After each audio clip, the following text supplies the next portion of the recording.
We sold, and we had been good stewards. We didn't have a whole lot of debt, but no matter how much money I thought I had, it wasn't going to be enough. I didn't know that in the beginning, but I learned pretty quick. That's kind of the journey at the beginning, right? The journey. You kind of leveraged everything. And people have asked me if I had it all to do over again, would I have done it, or if I had known the difficulty that was going to be required and the stress that I was going to be under to pull the whole thing off. I don't know that I would have done it, but I'm reminded of, I think it's Psalms 105, 119, I can't remember, where it says the word is a light unto my feet, right? It doesn't say it's going to light up your whole entire path. He's going to light up. Take a step, lights it. Take a step, lights it.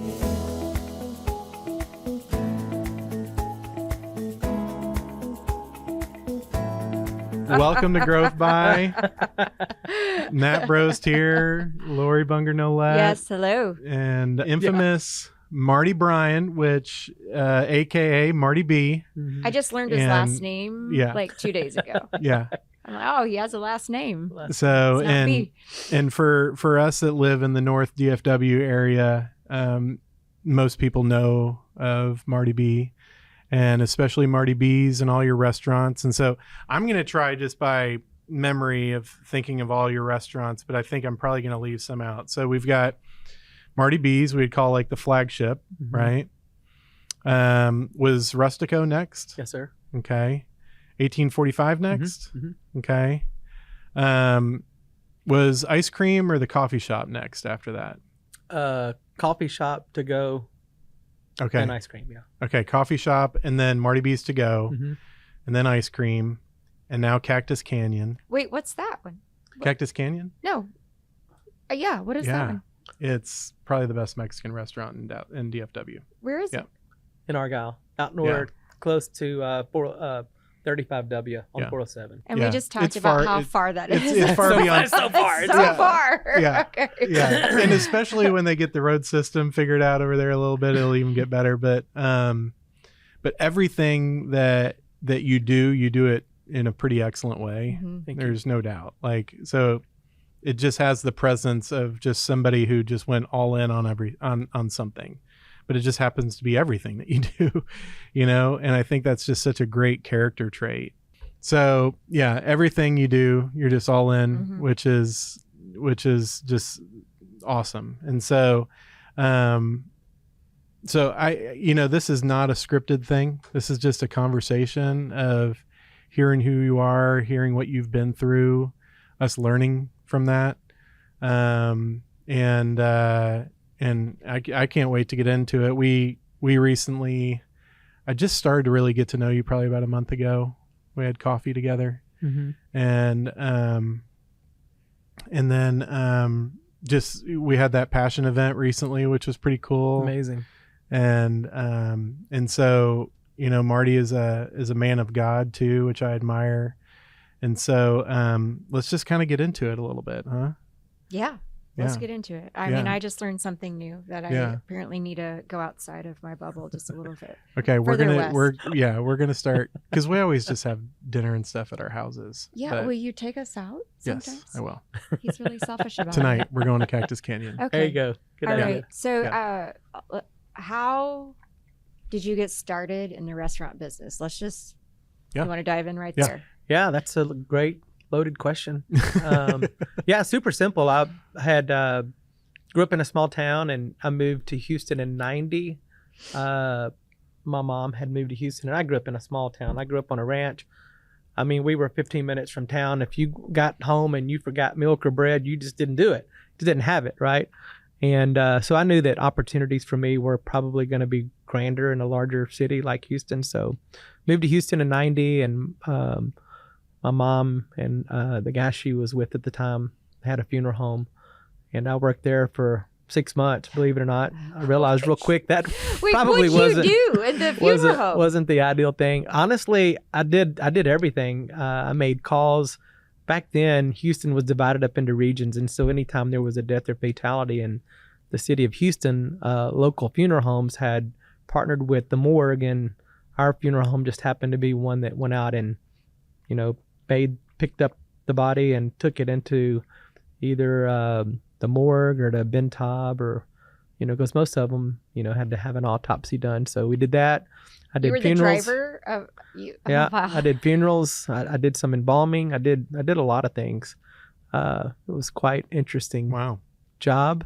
I didn't know that. And now he's in the restaurant business. Yeah. I drove a hearse, and it was an old hearse. And I remember I really couldn't see over the steering wheel. So I had to put a pillow underneath the seat because it didn't have any adjustments. But anyway, yeah. So I actually did that, and then I realized I was at school one day at HCC, Houston Community College, down in Post Oak, and there just happened to be a booth set up, and there was a guy there, Monty Batson, and D, I think was her name, and they said, "Hey, are you interested in going to work at a restaurant?" And I had no thought of this before in my life, and I turned around and I go, "As a matter of fact, I am, yeah." And they're like, "Well, go and ask for this big goofy looking guy named Rex." And so I drove up there, and I called my dad on the way. I told my dad kind of where I was at with the funeral business, and he's like, "Son, go try something, go do something else." So I did that, and they said I could either, what'd they say, cook or bus tables. I wanted to serve, but I didn't have any experience. So I was like, "Well, put me in the kitchen." So got in the kitchen and started cooking, and then I guess about 9 months later, an opportunity came available to serve as a food tech or food and beverage director, and they asked me to interview for it. I did. I got the job, and so I did that. Was that a hotel, restaurant, something? It like was that? at Outback Steakhouse. Okay, This yeah. was How at old Outback. are you at this time? 53. Oh, right now at that time I'm 19. 19. So you're interviewing for the food and beverage director for the rest. Okay. Mm-hmm. And I think they saw my work ethic, and I work hard, and I try to honor people and do the right thing. And so I did that. And then for 3 years, I just traveled around the country opening Outbacks. I opened 20 Outbacks. And then I got into management. I was a manager for 3 or 4 years. Then I was a proprietor my last 5 years at Outback. And then in 2003, I left Outback and came to work for Cotton Patch, and started as an area director there. And I had known the founders of the company and had a good relationship with them, and they were looking for a guy, I guess, that had some experience opening restaurants, because they wanted to grow. When I started with Cotton Patch in 2003, they had 9 restaurants. And then over the 13 years I was there, I helped them grow to 45. And then they did an exit in 2015. And then I stayed for about a year beyond that. And when I say exit, what I mean is that the founders benefited significantly on that. I had zero benefit. I wasn't an owner. I was, director of operations, VP of operations, what my title was. And, but, it might have been the greatest gift I was given, because it kept me hungry. And I learned real quick that being owner and founder ran versus being ran by private equity was way different. And I don't want to criticize private equity. I think their intentions are good. They just sometimes don't have the full playbook, right? They really see do. what's on a screen. They look at all the data and all the metrics. But I always say the most valuable I am is when I'm with my customers and with my employees. And so if you're not spending time with those two people, you're going to be at a big disadvantage. But May 2016 is when I birthed the idea of Marty B's. I was out riding my bike, and a buddy of mine, Bill Blackshear, said, "Marty, what we need around here is a barbecue place." I go, "We're right, we do. We need a barbecue place." And so that started that journey, and then it opened in October of 17. Who came up with the Marty B's, the name? Well, all of my friends, actually, because everybody's always called me Marty B. And when I originally started, I wasn't going to call it that. I was going to call it the Big Taste of Texas. And they're like, "No, you need to call it Marty B. It's like, everybody calls you Marty B." And so that's kind of how the whole thing happened. It wasn't, because I think in business school, they teach you never name a business after your name, right? Because, you're always connected to it. Yeah. But I'm not a very practical person, I guess. So we're gonna show right now. We're gonna show a picture of Marty B's maybe even there's a video that we can find or something like that. Yeah. But it's a pretty special place. It's a special place. It's not just a barbecue joint. Yeah, that's true, Matt. We started with, when I was putting the thing together, I was like, what's the least amount of land I need to make this thing work? Because I didn't have a ton of resources. I had mortgaged all of my cars, mortgaged my house, anything of value we sold. And we had been good stewards. We didn't have a whole lot of debt. But no matter how much money I thought I had, it wasn't going to be enough. I didn't know that in the beginning, but I learned pretty quick. That's kind of the journey at the beginning, right? The journey. You kind of leveraged everything. Leveraged everything. And people have asked me, if I had it all to do over again, would I have done it? Or if I had known the difficulty that was going to be required and the stress that I was going to be under to pull the whole thing off, I don't know that I would have done it, but I'm reminded of, I think it's Psalms 105, 119, I can't remember, where it says the word is a light unto my feet, right? It doesn't say it's going to light up your whole entire path. He's going to light up. Take a step, lights it. Take a step, lights it. And so I'm grateful for that, because had I known the full picture of what it was going to look like, I don't know that I've had the courage, really. And people say that to me. They go, how did you get the confidence? It's not about confidence. A lot of people are confident, but it's really about courage. Not everybody has the courage to go out on their own and take the step, put everything on the line, potentially compromise your whole entire livelihood of yourself and your family. Yeah. And if you've seen Marty B's, you realize that I didn't start small. That's what's fascinating to me, is knowing your story and knowing how cash strapped you were when you were starting it, but to still do it in a pretty extravagant way, grand way. I think it would have been very easy for you to try to do a little small piece first, but you did it right from the very beginning. Yeah. Well, and I bet that was hard. It was, but I never doubted it. I always believed in it. And no matter how challenging it was, I never not thought it was going to do incredible. I just had to get to the finish line. And that was the challenge, getting to the finish line. And, and then I think it was 60 days before we were scheduled to open, the bank called and said they weren't going to fund my 7A loan, which is all my equipment and all the money I was going to use to buy food and supplies. And why? So at that point, they just said too risky. Yeah, I don't remember the reasoning behind it. I just knew that I wasn't going to get the money, and so fortunately, I was able to call Benny Keith and their president, Doug Swick, just awesome guy. I just called him. I was choked up. And and I just said, hey, I just need time to pay all this back. I can't do it. I've never not paid anybody my whole life. And he goes, yeah, we'll be happy to do that. And so I'm happy to say I did pay him back in 120 days. And because we opened, and guess the good news is the customer showed up. Yeah. And well, the whole time, I remember the whole time Marty B's was getting built. I mean, there was just anticipation building every day. Like when you saw that structure going up, and you could just tell this is not just your normal restaurant. Yeah, well, it's definitely not a normal restaurant. So we had worked hard to get ready to open up. And I remember when I selected our POS company, our point of sale, I wanted to find one that had the greatest level of sophistication because of all the things we were asking it to do. And that's why we went with the bigger company at the time. But opening night, the whole thing crashed. And so it was like disaster. Like the worst thing you could expect on your opening night is what happened to me. Was that opening, or was that like one of the practice? No, it was open to the public. Like, what'd you do? Well, we just basically just dealt with, we had none of the tickets, all the tickets were coming in and printing to the kitchen, but we didn't know where they were going. We didn't have any of the important data, like where the folks were sitting. And and so we just basically just walked out and just started handing food out. I don't know how much, I think I bought $3,000 or $4,000 worth of food, just like, hey, I'm sorry, just and so I remember getting home that night and I just fell to my knees and prayed. Your first night, wow. Always before you could always just walk out walk out the door. This is somebody else's problem. Yeah. And it's why I'm so available, or I'm so persistent when people come to me and tell me they want to open a restaurant or they want to get into the restaurant business.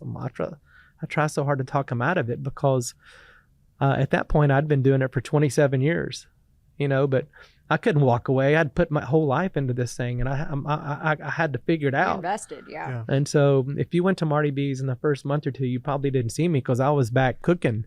Yeah. And the next day, the company met me there, the POS company, and I had staff showing up, and I said, hey, I'm just going to feed y'all today. Keep learning the menu. I'm just going to be back here cooking, and we're going to cook everything with every potential modification until we can perfect it. And so I think about 4:30 that day, we opened back up to the public. So the first 3 days I was dinner only. Okay. Yeah, the following day. Yeah. And then after that, once we kind of got our, bearings, sea legs, yeah, then we could get out there and do it. And you said something earlier, Matt, about pursuing excellence, and faith is a big part of what we do. And so when we hire people, we let them know we're a conservative Christian organization, not in so much that we're going to be like preaching to you, but we hope that the way we make you feel, way we make our customers feel, says more about our faith than anything we say. I mean, that's really, faith is about living out our beliefs and our actions, right? Yeah. And so that's kind of how we present it. And so when you put yourself out there, much like Chick-fil-A, and even In-N-Out, In-N-Out has a Bible verse on the bottom of their cup. It's John 3:16. And it puts a whole nother level of, I think, pressure on you, because if you're going to say you're a Christian organization or you're of strong faith, you got to be pursuing excellence all the time, right? Because if you're saying that and someone walks into your business and they don't receive that feeling, the hospitality, the quality of the food and all that, they're like, well, he's an imposter. He's doing this because he's trying to grow his business or whatever. And that's never really been my reason. I've just said that I've always been a Christian. We've been at the Village for 18 years. We've lived in this community for 23 years. Just because I own a business doesn't mean I'm now going to change my view on morality or my view on my faith. In fact, I probably need to be more of that. I need to be more faith forward. I need to be more of who God created me to be.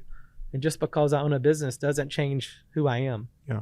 And so I like bringing that up, because as we talk about it each week in our manager meetings, and we open all of our manager meetings in prayer, and we rotate around the room, who leads it. And I love that we put that pressure on ourselves, because so many businesses today, Matt, and you probably know this, Lori, is, they're so worried about what their competition's doing and what's happening in the marketplace. And I always say our answer is probably in the mirror.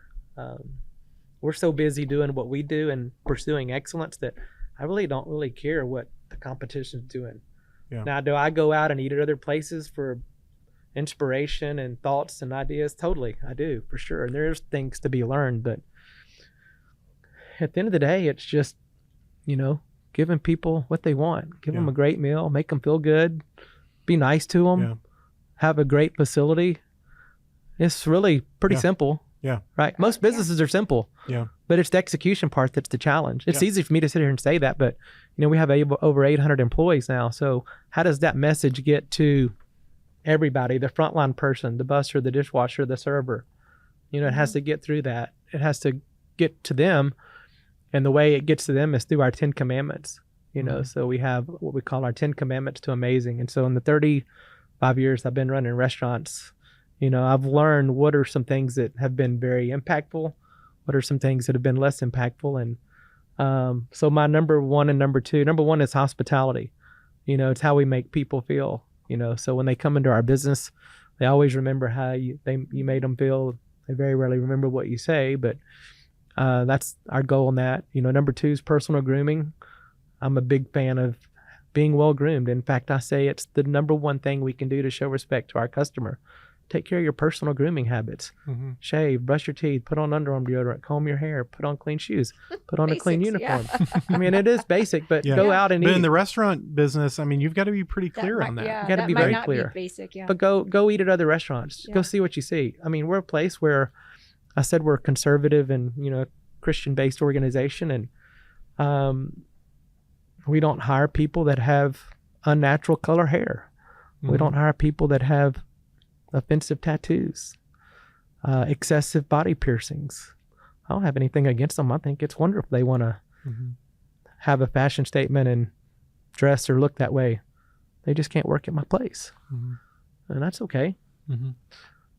Yeah. Well, I mean, everything that you do, I appreciate that you create the environment that you do. Lori, I don't know if you remember this, but we went, I think you were with us. We went to Marty B's for that Shane and Shane concert. Sure and it was it was like 3 or 4 days after my dad had passed away. And my mom didn't want to get out of the house. She was struggling. I was like, we bought these tickets and we'll show a picture probably right now of that. But it was a very emotional night for us. Like, because my mom needed to hear every lyric that came from Shane and Shane's mouth. We needed to. And we had a table pretty close to the stage, and it was just a really special night. Like, I'll never forget that night. And I forget a lot of nights at a lot of restaurants, but I'm not going to forget that night at Marty B's. And thanks to you, we were able to have a night like that. And so, and thanks to what leads you too. And so, just it's really cool. Well, it's like Steve Jobs, I think, talked about, what is the value of your brand defined by? And it's really one thing: does the customer trust you? And that's really what it is. If you've got a great brand and you're going to be able to deliver the goods, and even if you screw up, if we've got a good relationship and they trust us, they're gonna keep coming. They're gonna hopefully give us some grace. But hey, dude, we screw up all the time. Yeah. But some of our best customers are people that we've screwed up on their order. We've made some mistakes along the way. Yeah. But defending the value of my brand is probably the biggest challenge you have. And I think that surprises people when I say that, because when I opened Marty B's, I never in a million years imagined that my first 90 days I'd be spending defending live music. It was all over the newspaper. We were getting killed and beat up. What happened? You were defending live? So we played live music Thursday, Friday, Saturday at Marty B's, and we had a lot of people complaining about the volume of it. Oh, like in the surrounding neighborhood? In the surrounding neighborhood, yeah. Okay, yeah. So that was a unique challenge that I wasn't prepared for. But ultimately, I think in every company, defending the value of your brand or your company is critical. So what we say yes to defines the brand. What we say no to, who we hire, who does work with us, who plays on my stage, who we do business with, what I drive, where I eat. Everything you do really defines your brand.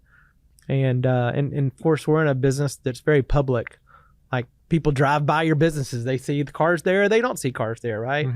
I'm on social media. I'm very visible, which, helps me hold myself to a higher standard, because I realize everybody's watching everything we do. We talk about this with the management team too.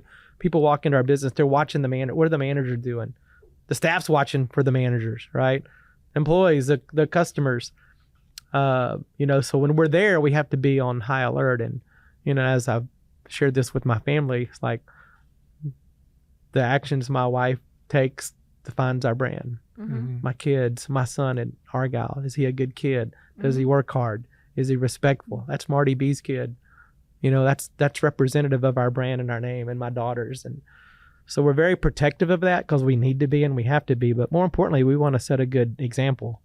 I can tell you this, Matt, if I wasn't a faithful husband, and if I was a heavy drinker or a smoker and abused my team, I don't think many people would show up for my Bible breakfast. Because they're like, well, they have to have some reason to come there, and it's beyond the speaker, right? It's like, does this guy represent his faith well? Well, hopefully. I hope people say that. Certainly not perfect in any measure, but we have a big platform, and as our business keeps growing and we keep adding new restaurants, you know, that pressure grows, you know, the stress of all that grows because of our intensity on excellence, or as I like to say, amazing. What is the next one? Like, so I learned one that I didn't know existed, but I didn't even say Brandon Bowles. Yeah, Brandon Bowles. We have. Wait, what's that? That was beef. It's like an elevated version of Chipotle, I would say. Yeah. So we have 9 open, including the coffee shop at Fellowship Church.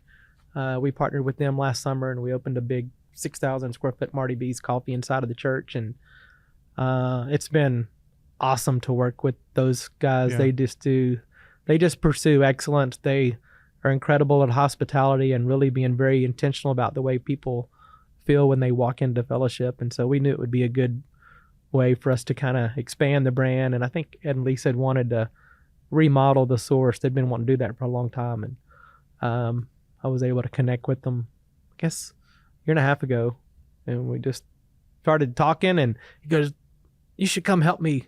Ed had mentioned this to me. I was like, "Well, I'll go look at it. I'd love to consider it."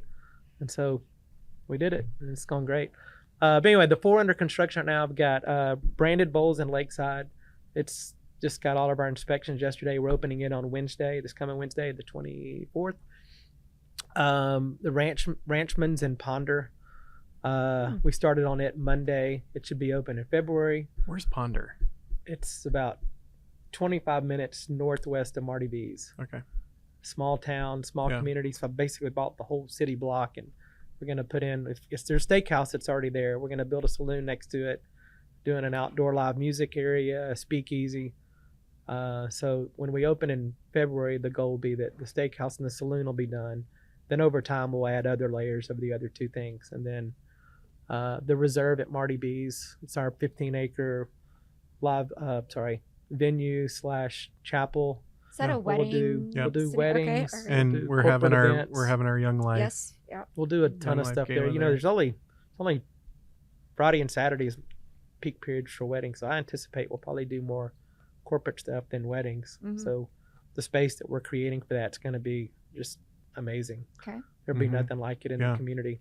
Yeah, that would be a great place for like a corporate retreat. For sure. Oh, totally. When is that one done? March. Okay. And then I hope so, because that's when our daily I hope so too, man. I'm really pulling for that day. No pressure, Marty. And then we're doing a Marty B's coffee down in Lakeside. So once the coffee shop's open in Lakeside, it'll give me 3 little businesses right there in Lakeside. Coffee, Brandon Bowles, 1845. Then in Marty B's, once we get the venue open, I'll have 5 businesses there: ice cream, coffee, to go, the Reserve, and then of course Marty B's. Is there a restaurant that you want to open that you just haven't yet? Oh, what? Well, I want to tell you. Can Nobody we have steal any my hints? Like Yeah, just yeah. A hint? No, he didn't want somebody to steal his idea. Oh, No, okay, you're right. I mean, that's You're the right. problem. I have too many ideas. Okay. And so my wife will go, "How many restaurants do you need, or do we need?" And I go, "Well, it's really not about a number. It's more about a giftedness, right?" And so I think it's Matthew 25 where, you know, there's the wealthy landowner, and he gives everyone a talent in relation to their giftedness, right? And so we all know what gives one person 1 talent, 1 2, 1 5, right? Well, the person with 1, what'd he do? He goes and buries it. Yeah. The one that had 2 doubles, the one that had 5 multiplied it, right? And so when the wealthy landowner came back, he ended up taking the 1 from the person that buried and gave it to the one that had multiplied, right? So I say that because each of us have giftedness, and I've known early on in my life that mine is hospitality. And so I told my wife, I was like, if God's given me this gift, I know it abundantly. I'm very clear. I don't know a lot of things, but I do know that I have that gift. I said, does he want me to bury it, or does he want me to multiply it for his glory and his kingdom?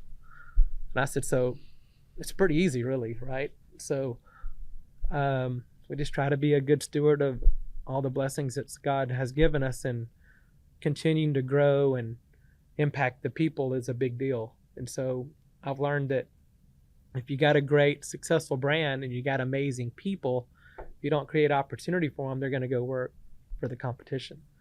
So I just said, I'll just be the competition and we'll create lots of opportunities for the team. How do you do that? Let's talk about that for a second, because you clearly believe in your people, the type of people that work for you, the type of people you want to work for you. How do you get them to stay? What are you doing different that someone else at another restaurant is? Mm-hmm. Yeah, I think the most important thing is culture. People aren't going to stay at a job for money. They'll do it temporary, but they're not going to do it forever. And it's usually like the third or fourth things that drive people. Number one thing is that drives people is, ultimately the people they work with. Do I feel welcome here? Do I feel like I'm a part of something?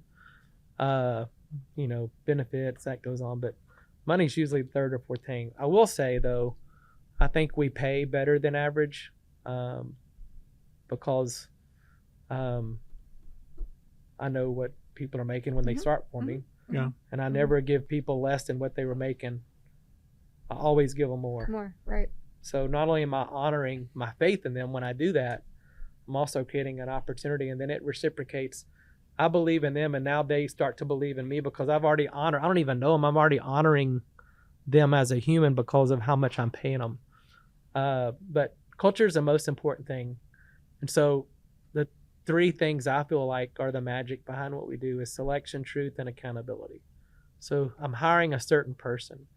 When I say that, I'm talking about like how God created them to be. So we use a tool. It's called Culture Index. There's a number of them out there. It's a personality tool. There's DISC, there's Myers-Briggs, there's tons of them, right? And so in my years of doing this business and using other tools, Culture Index has probably been the most predictive behavior tool I've ever used. So I have good confidence that if I hire a person that has this profile, this is what I can probably expect of them. Do they do that before you decide to hire them? Mm-hmm. Okay, it's part of the interview process. Yeah, so the interview process is super simple. I shared, just about our faith, and then look at their availability, their personal grooming standards. Their personal grooming standards meet our expectations. Are they available? All those things. And then if they're a yes on all those, then we give them a culture index. Okay. And then is that culture index for even your frontline hourly employees? Everybody. Really? Okay. Everybody on our team takes it. That's impressive. For we have it in Spanish, so our cooks, every single employee. And then I would say that's probably pretty uncommon for your industry. Yeah, it probably is. And it's remarkable to me because as I speak to business leaders, I'll often ask if they have a tool, and it's surprising to me how many people don't have that. And so I always say it's like going into the boxing ring with one arm tied behind your back when you don't have a tool that helps you identify something in a person that you may discover tens of 20s and hundreds of thousands of dollars later that you hired someone that probably wasn't the right fit. And it's hard to get rid of good people. It's almost impossible to get rid of bad people. Yeah. Once you hire them and they're on the team, and then they get comfortable. They do just enough to stay off the radar, right? Mm-hmm. And that ain't good enough for me. Yeah. And so our team, now that we've got the culture in place, they're really great at identifying if that person's going to make it or not. We really have a 3-day rule. After 3 days, we know they're either going to make it or they're not. In 3 days, we know how their personal grooming habits are. We know if they've learned the menu. We know if they've acclimated well, if they've learned the POS system, point of sale system. So if they can't demonstrate that they can do those things, then their likelihood of success is pretty low.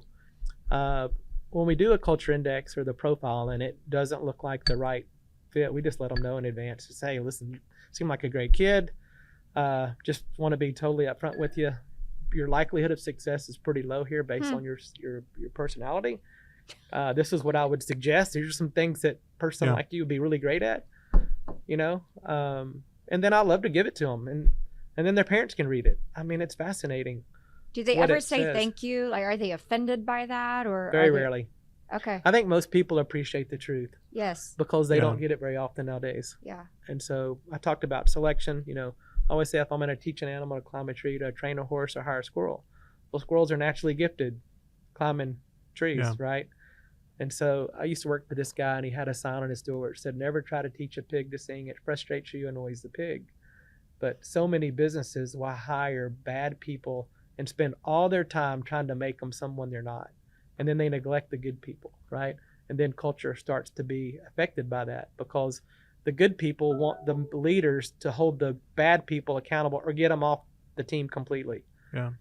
And we had a little situation happen last week at Marty B's, and I confronted my general manager, by the way, Matt, and he's awesome. He's incredible. Yeah. Praise God for Matt, and I'm so grateful I have him.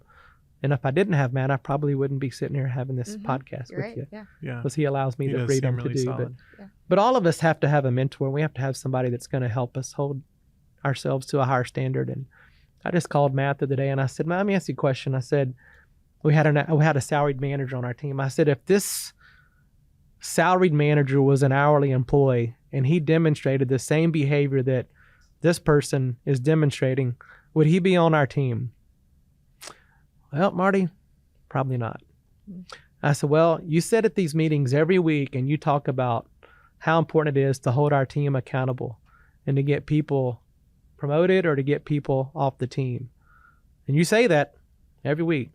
I said, the reality is everybody on our team is looking to see how you're going to handle this, including me. And right now, I'm not impressed. Yeah. And I said, so I'm not telling you what to do. I'm asking you to think about it, because you're going to start to compromise your own effectiveness if you don't hold yourself to the same standard you're asking everybody to be held accountable to. And, next day he was gone. That is so direct, clear, and truthful. Like, how was that received? I've never not spoken truth to anyone and it not be received typically pretty well. Yeah. Because at the end of the day, the relationship has to begin with conflict. And if you don't have conflict in a relationship, you're not going to get anywhere. It's all surface. Why do you think that? Why do you think that it starts with conflict? Well, most people avoid it at all costs. They avoid conflict, right? But, Ed Young did a message once and he talked about the three. It's change, conflict, growth, right? Because anytime you have change, nobody loves it. Nobody's really totally embracing it in the beginning. But then they're like, you start to change something, everybody goes, why are you doing this? Why are you doing that? Right? It's like conflict. And then once everybody recognizes why you're doing it and they embrace it, well, it's like, okay, well, that was awesome. I'm so glad we did that. That was painful, but I'm glad we did it. But I think it just goes back to just how God created us to be. I think, the Bible proclaims to speak the truth, right? And we know the truth is through Christ.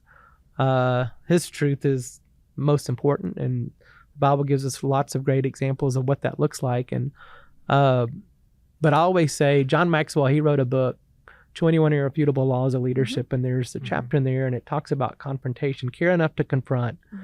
And the most loving thing we do to honor our people is just tell them the truth. And I don't feel like a lot of companies are good at that. And the reason they're not good at it is because, people are going to strike me down. I say this, but I have to say it because it's the truth. I firmly believe HR departments do a lot of damage to big, good companies. And there's a lot of great things HRs do. They do the onboarding, the hiring, the firing, all the benefit, all the administrative things. And I have a person that does that too. I don't call them an HR. Person in charge of HR is me. So this is the way I feel about it. If things aren't going amazing and you don't like what we're doing, there's other places to work. Does anyone ever challenge you on that? No. Just that mentality. It's a mentality. You got to be super clear on it, and you got to be super dedicated to creating the right culture. And if we have a culture where truth is important and people are going to receive it, then there's no surprises. Yeah. It's like I have a great relationship with First Liberty and Kelly Shackelford there. And so he's kind of helped mentor and coach me on how to run my business from a faith perspective. And honestly, it's pretty simple. There's really only two things you can't do. You can't make people wear anything that represents your faith and they don't follow it. You can't make people attend certain events. But honestly, you have a lot of freedom. And also know that the reason we probably haven't had a lot of pushback on it is because we've invested so heavily in the relationship before it got to that. And I always say, if you don't have a relationship with someone and you start to criticize them, okay, well, now you're just a butthole, right? If you have a relationship with someone and you speak truth into them because you care about them, it changes the whole relationship, because now this person knows that I believe in them. I'm telling them this because I care about them. If I had something I could tell you, if I could tell you 2 things that would make your life better and make you a better person, would you be open to it today? Yes. Yes. Sold. Yeah. What is it? Are you going to tell me? That's the key though, right? But everybody that works with me, if I have to give you some feedback, which way how do you want me to communicate it to you? Most everyone's going to say, well, just tell me what you're thinking. Tell me the truth. That's what they want. Yeah. Because when you have truth, you have clarity, right? And when you have clarity, they have confidence, right? Confidence doesn't come from me. It comes from within. There isn't anything I'm going to do to build confidence in my team that's going to be more important than teaching them the way that we want them to do things. And then I don't want to spend my day walking around telling everybody they're doing a great job. I want them to know they're doing a great job because they feel it in here. They're being rewarded with the number of hours they want to work. They're being rewarded through their tips. They're being rewarded through all those things. And so truth is critical. Truth is important. We talk about it at all of our meetings. And there isn't anybody on my team where we haven't had conflict. Okay. I promise you, there isn't. I mean, I had a guy that just started 2 weeks ago, and I saw some of the people he hired in a restaurant. I immediately picked up the phone and called him. Walk me through what you were thinking. This is not what I'm looking for. Okay. Okay, so here's what's going to happen. You're going to go fire him. Yeah. And that's what he did. And I'm very intuitive when it comes to people, and that's maybe a gift that God gave me, but I know I can be around someone really, really quick, and I can learn whether they're going to be a valuable member of our team or whether they're not. And it's my responsibility to protect the value of the brand, to protect the customer experience and the employee experience. So everything we do is made with those decisions. How do we make it amazing for our team? How do we make it amazing for our customer? The number one thing you can do for your team is to get people off the team that don't need to be on there. Yeah. And we spoke yesterday at our meeting. There were 2 employees that our hourly employees brought to the team that need direction. They're doing things that aren't allowed. Yeah. It's like, y'all follow sports. Monday Night Football. Player interference. Offsides. What's the referee do? Throws a flag. Yeah. Yes. Now, what if the referee waited till the end of the game and said, oh, by the way, I got to go back. Oh, you were off here. You were here. Well, the game's over. Yeah. Doesn't matter anymore. Yeah. And so for us, the best way to initiate confrontation and feedback is as it's happening. And so people make decisions based on 2 things: seek pleasure, avoid pain. And sometimes you've got to create painful situations for people to change their behavior. You never want to make someone feel good for screwing up. You should feel bad about it. Yeah. You screwed up. Yeah. Now, I want to be gracious in that, but I want people to change their behavior. So they either have to experience pain to change it, or they have to experience pleasure. So did you have this mentality in your Outback days, your Cotton Patch days, and now Marty B days? Or is this... Yeah, that's because I'd be interested to ask you if you've seen a difference in the generations there, right? Like, have I seen a difference in generation with the people? Yeah, 0. Okay. And I say that so boldly and confidently because people are a product of their environment. When they're in an environment where they're being cared for, they're being told the truth, they're given clear direction, and you're investing in them, kids are going to be great. We have the best employees because we spend in time and we invest in them. And most of our employees are our customers' kids. That's where our best employees come from. Now we have some kids from UNT and, that filter down and work, but most of our employees are our customers' kids. And so they know what kind of culture we have. They want their kids to work in our environment because you and I both know not every parent is really good at telling their kids the truth. They want me to tell them the truth for them, and I'm happy to do it. but I like that, right? Because my dentist, for example, he wanted me to hire a son, and I did. He's a great kid, but he's calling me and telling me about his son, and I go, Dr. Mason, this is not your kid. This isn't how God wired your kid. This is who he is. Mm-hmm. And these are going to be the challenges of him working for us, but he's a great kid, right? And so I sent his personality to my dentist, and it's fascinating to read some of those things because you're like, oh my God, this is exactly how my kid behaves. Well, there's nothing wrong with your kid. It's how God designed him. My son's the same way. All of my family is super enthusiastic and upbeat, but my son Brooks, he's less of that. But he's a great kid, and he's got gifts that I don't have. He's probably the smartest one of all of us. He's more cerebral. But so selection, truth, and then accountability is a big part. And in fact, I've said that, if you've got a company, a big company, any company that's got a culture problem, you have a truth and accountability issue, right? You may be good on the truth, but there's no accountability. The truth is meaningless. Yeah. And so we've got to be very truthful with our team. We've got to be very upfront with them. And I promise you, everybody on my team knows if I ask them to get something done, I'm going to follow up. Yeah. Ask my builders. I called the builder yesterday. Listen, I want you to know I'm driving out here every day and I'm watching. Yeah. You're either here or you're not. And I often will say this, what's your say-do percentage? Okay. If I say I'm going to do it, there's a very high likelihood it's going to get done. I don't know what my percentage is. It's probably in the 90s. Yeah. If I tell you I'm going to do it, I'm doing it. I'm asking you, what is yours? You tell me you're going to get this built in a certain number of time. I'm only judging you by what you tell me. If you tell me that you're going to do it, I'm going to go and check and see if you did it. Right? And if you didn't, well, that's not on me. You're the one that told me you were going to do it. Yeah. And so the question is, are you going to be my partner or are you not? Yeah. And that's the way I'm going to judge your performance over the next few months. You're either going to be my building partner or you're not. And it's okay. I'm not taking offense either way. But can you do it? Yeah. Right? And it's hard to fire a contractor when it goes off course, though, man. Well, it is, and especially because you've invested so much time in them. I know. Every contractor, you're training them just like they're having to train us. Like we have a new employee, we have to train them. We have a new vendor, Matt. You're right.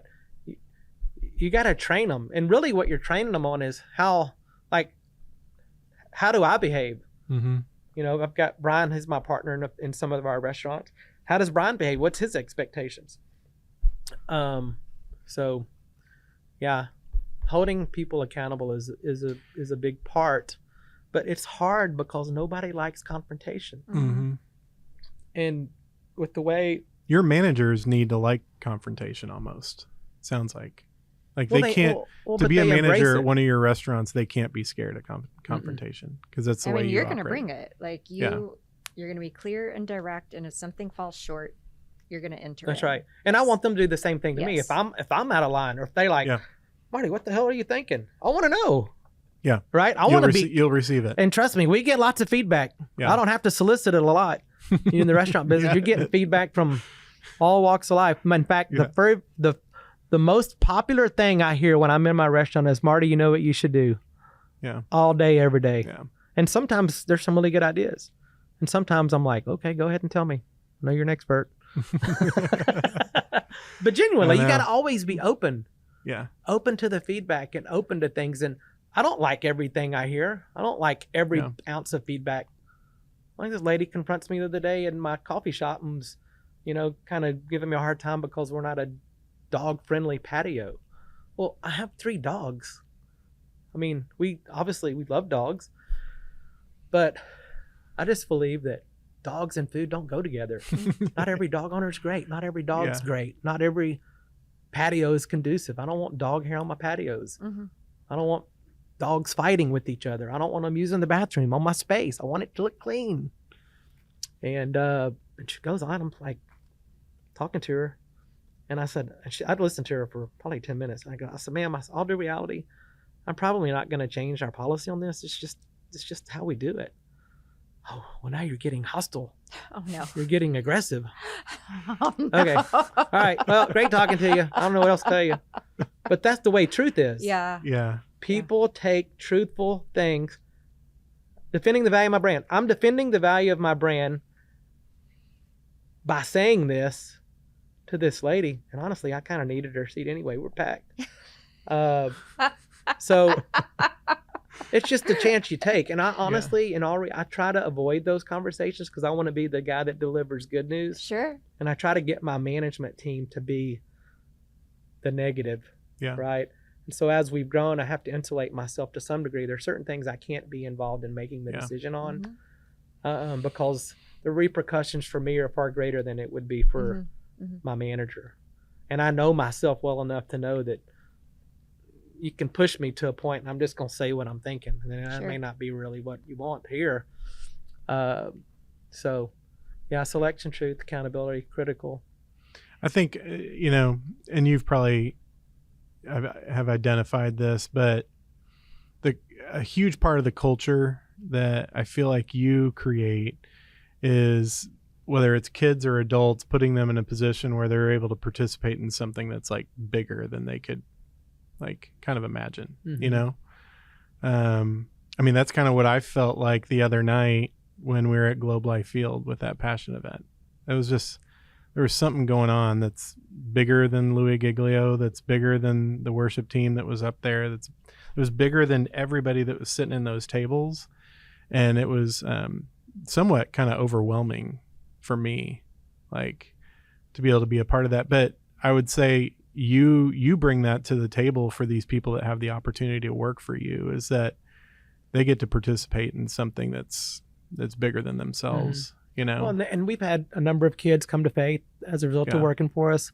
They get to meet all these cool musicians that they otherwise wouldn't have a chance to meet at Marty B's, that is. And then you never know who's going to walk into your building. Like, we have, high profile people that walk in and just having dinner. Yeah. Like, it's like, they're looking and pointing, but, and then I would also say, on the letting people go, firing people kind of mentality that you have, like, have you experienced where that was the catapult for somebody? Yeah. Oh, of course, my friend. Yeah. Yes. Some of the people I fired are my friends. Yeah. One of them called me the other day and she's telling me she's got this great opportunity. And it was like me. I didn't leave on my own accord at Cotton Patch, if you know what I mean. They made me sign a resignation letter. It was very hurtful. But it was awesome because had I not gone through that experience, I might not have had the courage. If I'd have had some comfort and I wouldn't have put $200,000 on credit cards and maxed everything, literally, I had zero left to give. I couldn't borrow money from nobody. I was done. I had to get this restaurant open. And then once I got it open and we started having customers and I had money coming in, I'm like, if I could just pay everybody back, I would be like the most amazing thing ever. That's what I'm thinking. Yeah. Because when I opened Marty B's, I was so focused on that. I wasn't focused on a rustic. I just wanted to get open. Yeah. I wanted to have income coming in. Yeah. And I didn't care if I had to be there 18 hours a day, 7 days a week. I was doing it. And I was there doing it for that amount of time for 2 years. We didn't do anything. I was there. And is that the hardest moment in your career so far? Your whole restaurant career? That was opening Marty B's. Hardest thing I've ever done by far. No question about it. And it wasn't because I lacked vision. It was because I had not a lot of money. Yeah. And it's not like banks were lining up to loan me money back then. Now that can't beat them away from the door. Sure. Yeah. Praise God for that. But Point Bank's been a great partner to me. They believed in me. They've still my banking partner, and I'm a very loyal person. I'm very loyal to Benny Keith because they gave me terms. I'm loyal to Point Bank. They took a chance on me. I'm probably one of the most loyal people until you do something that compromises our trust, right? If I can't trust you, that's kind of a bad place to be. But going back to the employees, it's really, it's about the relationship.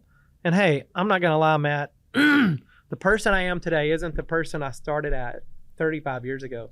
even Lori, 3 years ago, the person I am today I'm different. And I can be a real turd to work for. I can get very angry. I can get very intense. Picture an NFL or a college team. You know how the antics of a head coach can get on the sidelines. Well, I always have found, if you've seen America's team, you notice the difference between Jimmy Johnson and Barry Switzer. Which coach was the most theatrical, the most passionate of the two? Jimmy Johnson. Which players, the players like Jimmy style or Barry style more? Jimmy's. Why? Why would I be liking a guy that's hard as hell on me, that's busting my chops, kicking my ass every day because he taught them how to win and he built their confidence? Barry came in and rode the coattails of what Jimmy had done, and Troy Aikman hated him. I want to say hate, that's a strong word, but Troy Aikman and Barry Switzer did not get along because now Troy was having to be the bad guy that Jimmy was when Jimmy was there, right? And so our team, we got to be like a Jimmy Johnson. We're going to be confrontational. We're going to be in your face, not like screaming at you. I'm just saying we're going to confront that because we have to. Our customers are counting on us.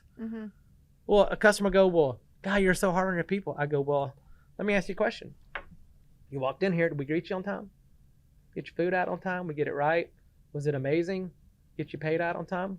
Yeah. Okay. Well, that don't happen by accident. All this stuff over here has to happen for your experience to be what it is. And that's the part people don't want to talk about. Well, the Cowboys were amazing. They won 3 Super Bowls. Jimmy Johnson. Oh yeah, that's great. Well, think about what Jimmy Johnson had to do to get that team to where he was, where they were when he took over. Was it 89? He was there 4 years, 2 Super Bowls. He was clear, high expectations. He demanded a lot of them. And they love him. Now, I don't know that everybody loves me, but I would say that they have a lot of respect for me because of our pursuit of trying to always make everything more amazing, more excellent. I would say they trust you too. Do you think that? I think they do, yeah. I mean, I think they have to or they wouldn't be working with me. I mean, have to trust they're going to get paid every 2 weeks and do all those things. I got a question. I kind of want to go back to the crazy dog lady. Okay. What is the craziest thing you've seen in the restaurant business? I don't know. Humans don't surprise me much anymore. Oh, no. Or just something wild that has happened over your career that stands out to you. Like, I didn't expect this. It could be front of the house, back of the house, guest. Yeah. I think, like there's a couple of scenarios where I almost got into an altercation with the customer, and thank God I had hired a police officer to be there because there's a few things that are going to make me really angry. If you abuse my team, you abuse the facility, or you abuse a customer, I'm not going to be real happy. And so there was a guy that said something just I can't even, it was just so terrible to one of my female servers. And I confronted him, and I was pretty much in his face, and he probably could have whipped my butt, but I didn't really care. And so that thing happened, and Gustavo jumped in the middle of it and like got mad at me and like, get out of here, go, get away. He was trying to protect me, right? Sure. So there's that. I had a couple come in one night, and they, probably had a few before they got there, and they got into a quarrel, and then he ended up like beating her up outside the restaurant. We had to get the police involved. But anything safety related is probably the thing that is the most important. It's one of our 10 commandments. Matt says it. It's number 1 in our heart, number 4 on our list is safety. Sure. The way we handle safety from. And that has the other thing I talked about the lady. I was like, it's really, I said, have you ever run a restaurant? She goes, no. I go, well, do you know how many opportunities for liability I have just in this coffee shop right now? I mean, it's endless. So my job is I have to alleviate anything that I can control that protects safety. I have to make hard decisions on that. a dog is a liability. Mm-hmm. It can compromise safety. Sure. So I already have enough things compromising liability. I got a fire pit. I got live music. We serve alcohol. I got a dance floor. I got a rooftop. I got I got 800 employees. Every one of them's a liability. So I have to think about what are all the things that we can do to keep our liability low and safety high. Right? That's critical. That makes sense. And so the way we serve alcohol, the way our cooks dress, that's a safety thing too. Sure. The way we hold the food is safety. Do we serve the food at the right temperature? Do we hold the food at the right temperature? How do we handle knives? If somebody breaks a glass, where does it go? Well, we have a white bucket by the dish machine. So if anything gets broken, it gets put into the white bucket, not into a trash bag. Because when they lift the trash bag out of the can and then do this, boom, you're going to slit the wrist with the broken glass. We have to be very thoughtful about every one of those things. The lemon falls on the floor. It's picked up immediately. French fry, picked up immediately. Any water on the floor, it's got to be cleaned up immediately. If you're ever at Marty B's and something falls on the floor, watch how fast they pick it up. And so that's, again, that don't just happen. It's got to be very intentional, very thoughtful, very, I like to say, predictable. You said earlier about, people working with us and turnover. I think everybody likes a predictable environment. I want to walk into my job. I want to know there's some level of predictability with it. And so at all of our restaurants, we have a ton of managers working. I have 8 managers at 1845. It's dinner only. Why do you have so many managers? It's insurance policy. Anything happens, the customer never knows it because we've got enough people working. And Marty B's on a Friday and Saturday, we have 150 employees working. I have 14 managers. That many? Would you have guessed that? I have 5, and all they're focused on is the food coming out of the window. Then I got another 9 on the pit room. We got managers, 2 managers inside, 3 on the patio, 1 on the rooftop. Every Friday, every Saturday. And we have 3 armed police officers there every Friday night, every Saturday night. And so, and another reason why managers don't turn over with me as much is we don't overwork them. Sure. They're working 50, 52 hours a week. We have so many managers working all the time. They never feel like they're the Lone Ranger. Yeah. The whole thing doesn't fall on their shoulders. It's a team effort. And I love that. I love that they feel they have balance in their life. Yeah, we work weekends, nights, holiday. Well, yeah, we're in the restaurant business. It's the giant elephant in the room. Right. There ain't nobody that I'm going to hire that wants to be off, that if they can't work the weekends, nights, I'm not hiring them. Right. Well, why would I do that? Now I've compromised the guy that I really need to give a weekend off to every now and then. I'm going to honor him. That's good. Because that's different than the rest of the hospitality industry. For sure. And it's really unfortunate, and I hate it, but a lot of it, I think, Matt and Lori, is a lot of people get into the restaurant business that don't have that experience. Yeah. And they're in a darn fire drill. Yeah. And so they're in survival mode. Well, you can't be honoring and developing people when you're in a fire drill. Yeah. It's just not going to happen. And so it gives the restaurant industry a bad name. Yeah. And hoping that, some of the things we do is helping give people a brighter light about the industry. Yeah.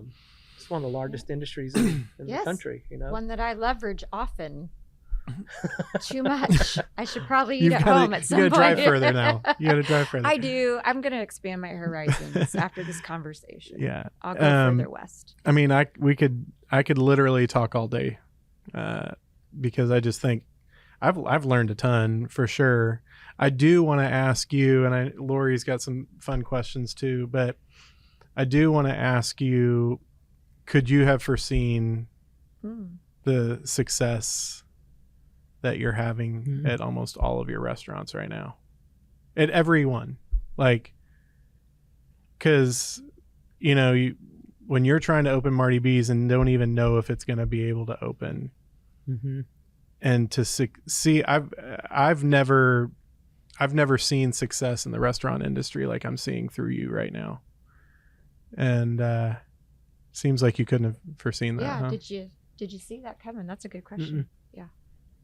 You run so fast, I bet you don't stop to think about it that much. But it's pretty crazy. I've always felt like that, God's had his hand on me.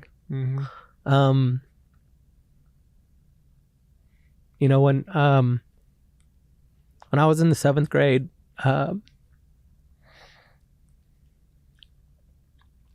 my dad had a car accident, almost died. He paralyzed him from his navel down.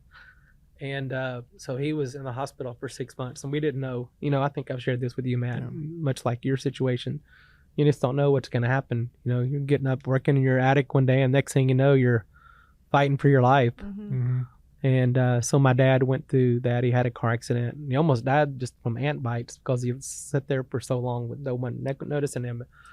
But anyway, we found out about that, my brother and I, and so we didn't see him a whole lot for 6 months. But once he got home, we became his primary caregivers, my brother and I. And so we did everything from my dad. We bathed him, we turned him, we cooked, we cleaned, we did it all.